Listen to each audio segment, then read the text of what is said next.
भूमि पूजन के लिए जिन 175 लोगों को न्योता भेजा गया उनमें योग गुरु रामदेव भी शामिल हैं। 175 में से नगमा आपको बता दूं 135 साधु संती हैं।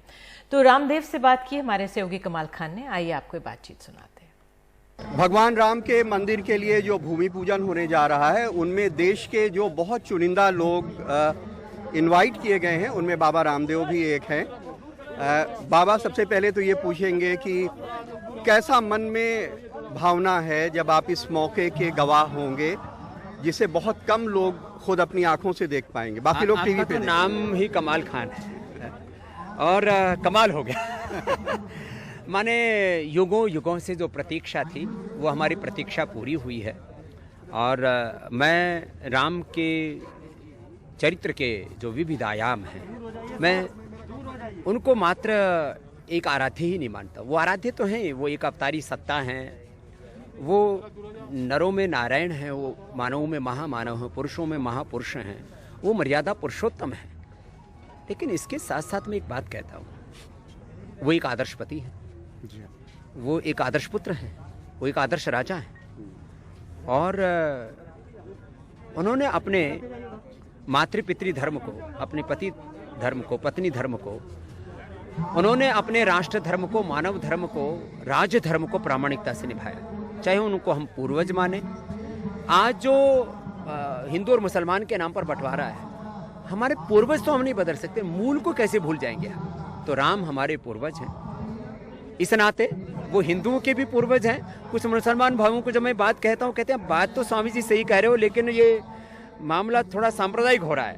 मैंने कहा भाई देखो, सांप्रदायिक हो कुछ भी हो, हमारे मजहब अलग हो सकते हैं, पूर्वज तो अलग नहीं। तो राम हिंदुओं के भी हैं, मुसलमानों के भी हैं, सिख ईसाइयों के भी हैं, राम कौशल्या के भी हैं, राम अयोध्या के भी हैं, राम वनवासियों के भी हैं, वो जो है भीलनी के भी हैं, वो अहिल्या के भी हैं, वो सबके हैं। इसलिए राम एकमात्र एक व्यक्ति नहीं है, वो एक संस्कृति है, वो एक मर्यादा है, वो एक जीवन का श्रेष्ठ आचरण है।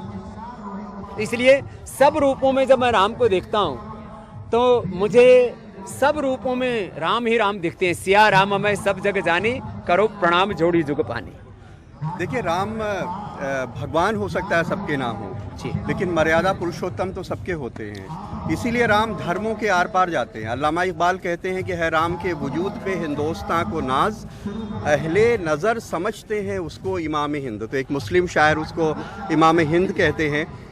आपको क्या लगता है कि जब भगवान का मंदिर यहाँ पे बनेगा, हम कहते हैं कण कण में राम है, रोम रोम में राम है, यहाँ भंडारों में जब खाना परोसते हैं तो कहते हैं रोटी राम, दाल राम, चावल राम, हमारे आचरण में उसी तरह वो आए, इसके लिए हमें क्या कोशिशें करनी होंगी? मैं इस बात को सबसे ऊपर रखता हूँ कि अयोध्या में श्री राम मंदिर दिव्य भव्य बने, ये दुनिया का सबसे बड़ा टूरिस्ट डेस्टिनेशन भी बने, स्पिरिचुअल डेस्टिनेशन बने, यहाँ सब प्रकार से समृद्धि हो, स्वास्थ्य हो, खुशहाली हो।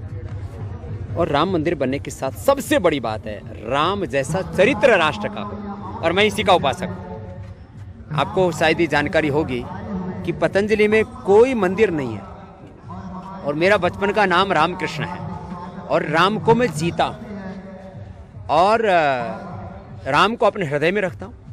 इसलिए मैं कह रहा हूँ राम हमारे जीवन का आचरण बन जाए। राम को आचरण में जीना पड़ेगा, तब राम राज्य आएगा। और इसलिए मैंने बार बार कहा है, सत्ताओं से, संपत्ति से, केवल वैभव से भी राम राज्य नहीं आएगा। राम राज्य के लिए हमें अपने आचरण को, अपने चरित्र को पवित्र बनाना। एक आखिरी सवाल आपसे करेंगे। जैसे हमें एक बहुत बड़ी बात लगती है कि जब उनको राज मिला तो कोई उसका अभिमान नहीं था, जब राज चला गया तो उसका कोई दुख नहीं था। 14 साल के बाद जब वन से आते हैं तो वो अपने महल नहीं जाते, वो कैकेयी के महल जाते हैं, जिसकी वजह से उनको वनवास हुआ। और तुलसीदास जी कहते हैं कि प्रभु जानी कैकेयी लजानी, प्रथम तासु गृह गए भवानी। तो ये जो उनका गुण है ये हमें निजी तौर पे बहुत राम का जो प्रभावित चरित्र है। आपको कौन कौन से गुण उनके प्रभावित करते हैं? राम का एक तो गुरु की आज्ञा पालन करना है। देखो, दो पक्ष हैं रामायण के।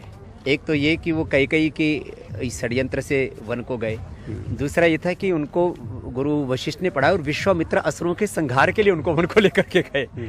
तो उनकी गुरु की आज्ञा का पालन करना, माता पिता की आज्ञा का पालन करना, तप त्याग में जीवन जीना, अपने लिए कुछ न चाहना, अपनी प्रजा का सुख का वैभव का चिंतन सदा करते रहना और निराभिमानी होकर के जीना, अपने लिए जिन्होंने अहित चाहा हो उनको भी क्षमा कर देना और कभी अपने सद्गुणों का, अपने शौर्य का, अपने पराक्रम का, अपने ऐश्वर्य का अहंकार न करना।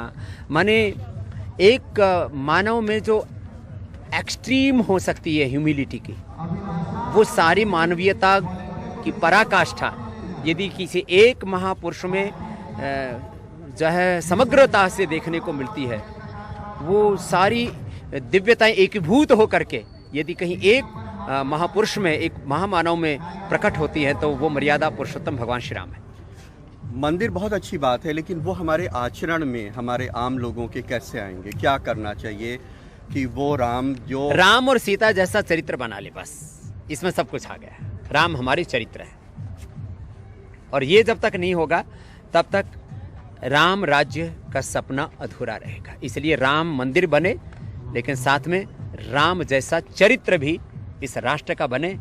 इसके लिए मैं अपने जीवन के आने वाले कम से कम 50 वर्ष और जीने वाला हूँ, वो इसी काम के लिए लगाने वाला हूँ। कमाल भाई, बहुत बहुत धन्यवाद। बाबा जी, आपकी बहुत लंबी उम्र हो। तो रामदेव जी का कहना है कि जो मंदिर तो बने, लेकिन उनका जो चरित्र है उसको अगर हम जिंदगी में उतारेंगे तो हम बेहतर इंसान बन पाएंगे। अयोध्या में कैमरामैन राजेश गुप्ता और प्रमोद श्रीवास्तव के साथ कमाल खान, NDTV इंडिया।